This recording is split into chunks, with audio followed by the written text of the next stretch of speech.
Hello and welcome. In this guide, we're going to take a look at the GREENHEAT data analysis platform. If you work with complex research data and need a powerful way to manage and analyze it, then you are in the right place. Let's jump right in. The whole purpose of this platform is to solve a very common challenge for researchers. It's all about taking these huge, sometimes overwhelming data sets and turning them into clear, manageable, and genuinely actionable insights. So here's our roadmap. We're going to walk through 5 main stages. First, we'll get our data into the system. Then we'll look at how to define and refine that data. After that, we'll get into analyzing and visualizing it.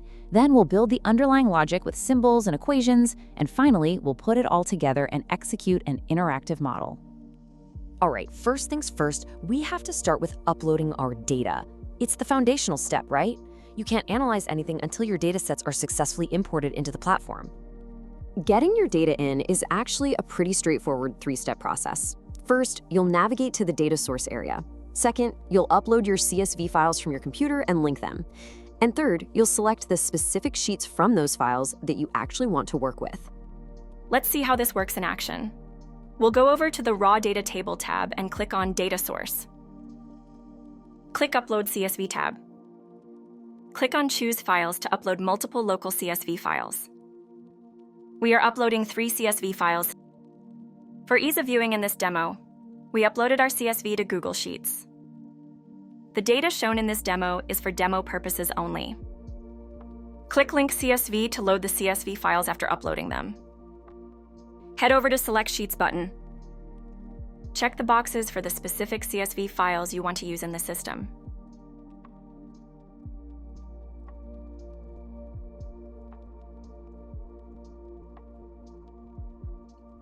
We will click Apply Selection 3 sheets to confirm this decision. Okay, so your data is in the platform. What's next? Well, now we need to make it manageable. This brings us to the crucial step of defining and refining that data, which is absolutely essential when you're working with very large files. And this brings up a really important question that I'm sure many of you have faced. How do you work with massive data sets, I'm talking 10,000 rows or even more, without the whole system slowing to a crawl? The answer is a feature called range settings. This tool is designed to let you carve out smaller, much more focused tables from those huge CSV files. You do this by specifying the exact row, column, and header ranges you're interested in. The payoff is twofold. It prevents system latency, and it really helps you focus on only the data that's important for your current task. And here's how it looks in practice. You simply define a start range, like cell A2, and an end range, say N11. You can then load the headers from just that selection and pick only the columns you actually need. In just a couple of clicks, you've created a precise, manageable subtable from what might have been a massive source file. So let's go over that again in more depth. Currently, we are on Demo Data Calculation tab. This tab takes its name after one of the CSV files we uploaded. Under this tab, we will click Range Settings. I am going to define a table called Total Calculation. As the name suggests, I want this table to contain all rows and columns from the calculation CSV. You will need to view your CSV as an Excel sheet. You can do this on Microsoft Word or on Google Sheets. As you can see in the image here, the columns run from the alphabet A, and the rows, including the header row, begins from the number 1. The columns end at the letter N and the rows end at the number 11. Therefore, the start range of the full calculation table, excluding the header row, is marked by A2, that is column A and row 2. The end range of the full calculation table is N11, that is column N and row 11. The header row, aka the row that contains the column names for the CSV, occupied the first row of the table as shown previously. Therefore, the header row range is A1, N11. Now we are ready to add this configuration. Okay, so we've got our data uploaded, and we've refined it into manageable tables. Now it's time for the really exciting part, the analysis. Let's see how we can turn these raw numbers into meaningful calculations and ultimately graphical insights. Performing a table operation is quite simple. You'll follow 4 basic steps. First, select the table you want to work with. Second, choose a column to group the data by. For example, you could group by day. Third, you'll add an aggregation function, like sum or average. And finally, you save the operation. So we're going to give that a proper run soon, but first let's create another table. We're going to head back to the Range Settings button. Let's define our goal first. We want to see the hourly energy requirement and transfer. We can get this from the calculation CSV. We will enter the name, and for the start range, end range, and header range, we are going to enter the same values as we did previously for total calculations table. Now, if we click Load Headers, it will show all the columns in the header row range. We are going to select the specific columns that we need.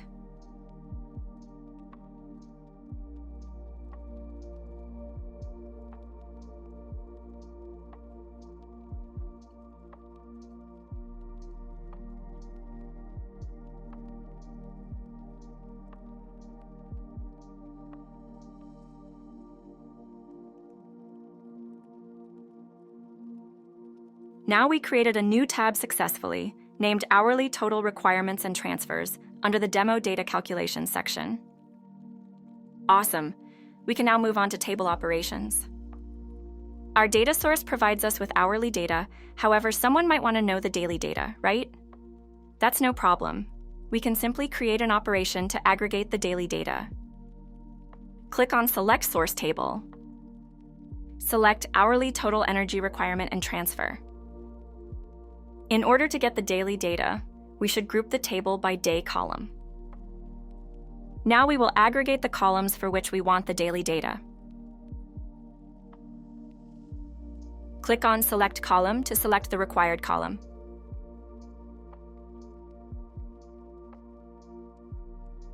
We are going to sum up the hourly values for the column for each day as it is grouped by days. After selecting the target column and the aggregation function to apply on it, give the aggregated column a name.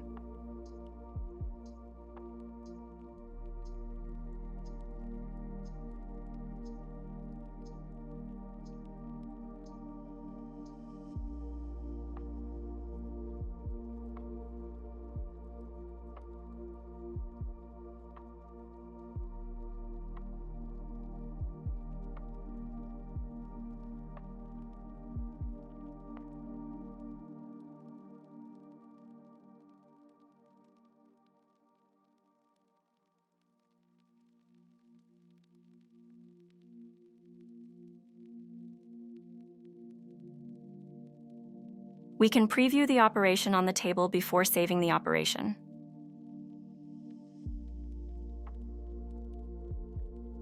That looks good. Let's save the operation. We can go to Manage Operations to preview and modify the existing operations.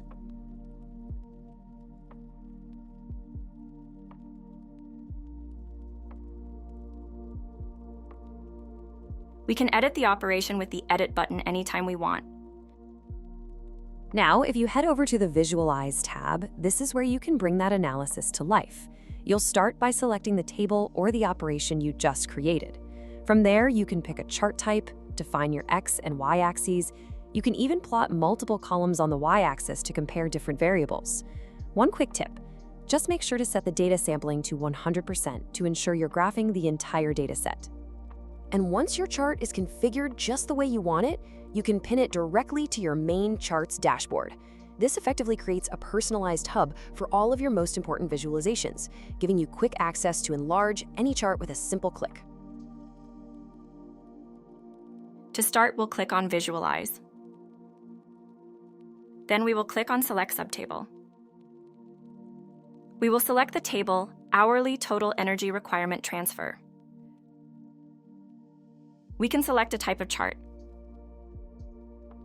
But for now, we are going to stick with Line Chart default.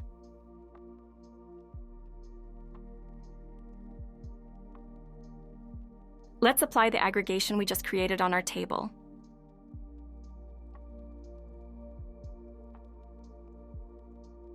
We will select the appropriate x-axis for our visualization.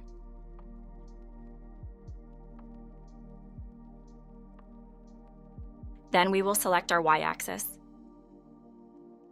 By default, the chart shows only 10% of the data to avoid memory issues when the data sets are massive, but we can change it to 100% here. Let's go ahead and select multiple columns on y-axis for comparison.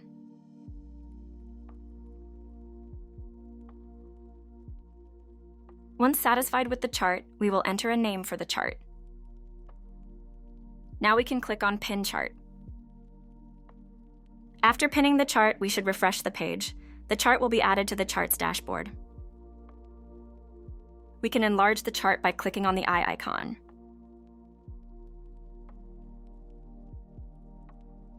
And that brings us to the end of step 3. Now, before getting on step 4, we will create a table with some values we will need later.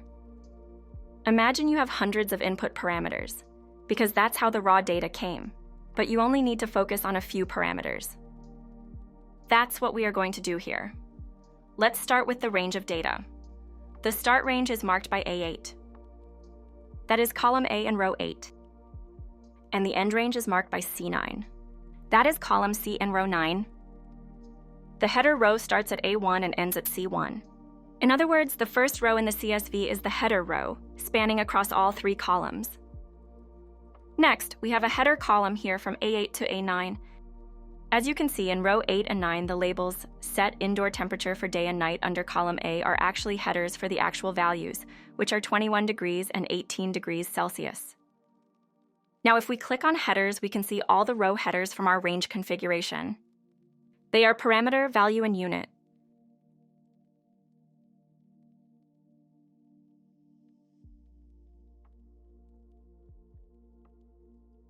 One quick note, selecting all the headers has the same effect as selecting none of the headers. All right, let's dive into what is arguably one of the most powerful features of the platform, creating your own symbols and equations. This is where you move beyond standard analysis and start building custom logic tailored to your specific research. The idea here is actually quite simple, but it's incredibly powerful.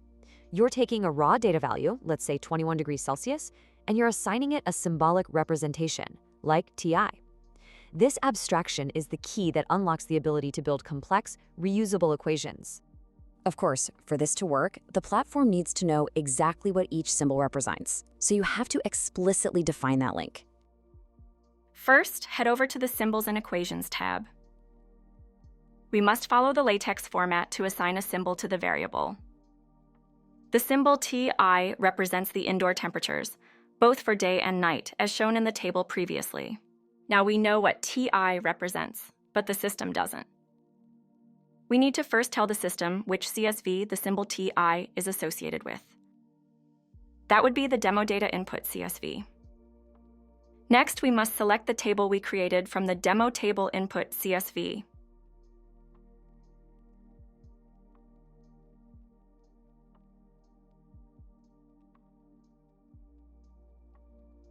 We will select the table Indoor Temperature.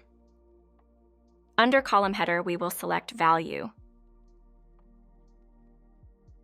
Let's click on Value. Now the system understands that the symbol T, I, represents the indoor temperature values 21 degrees Celsius for day and 18 degrees Celsius for night.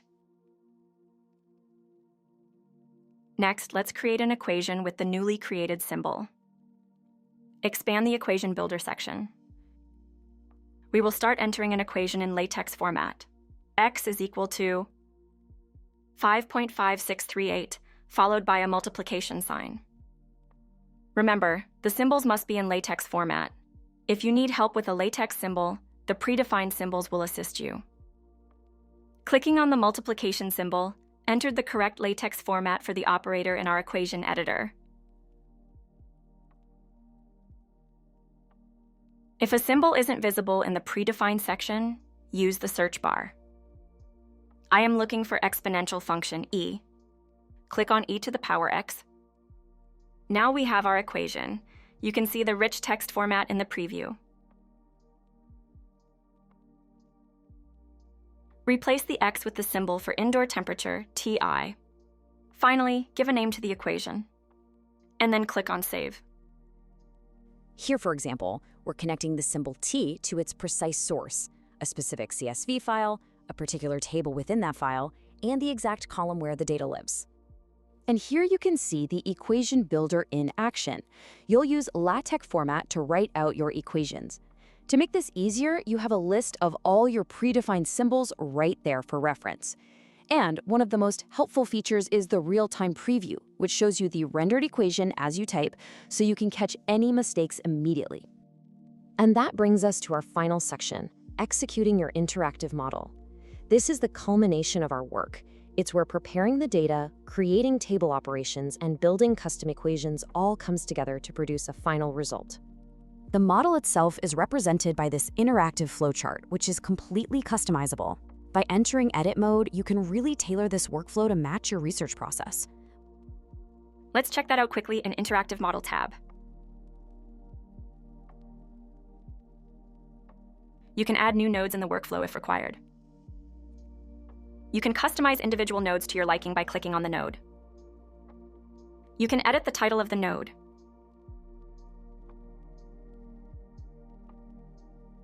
You can enter or modify a subtitle for the node. You can modify the icon and color on the node. You can delete the node using the delete button, or you can keep your changes and update the node, and then save all the changes together for all the nodes using the Save button. Running an equation inside your model is as simple as 1, 2, 3. First, you select a node in your flowchart.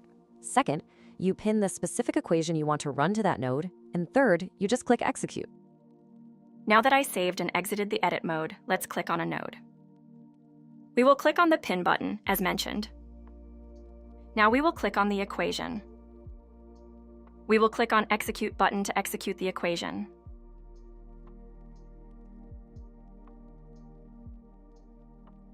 The equation result is a 2x1 matrix. As expected, the executed result has returned 2 rows. At a time on the dialog box, you will see only 1 row. Please increment, decrement, or enter the row index of the result you want. You can also download the full results CSV to your local system. Next, you can visualize the results. Click to expand the chart controls section.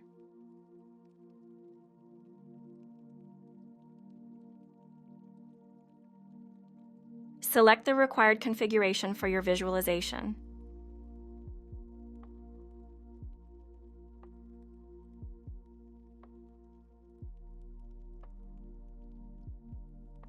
And just like that, the calculation is complete and the result is displayed clearly for you.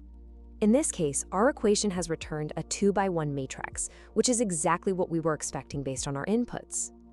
From here, you have a few powerful options for what to do next. You can step through the results row by row, you can download the full output as a CSV file for offline analysis, or you can even visualize the results directly right here in the platform. So we've walked through the entire workflow from a raw data file all the way to executing a custom model and getting a result. You now have a comprehensive set of tools to structure, analyze, and visualize your research. The only question left is, what new insights will your models reveal?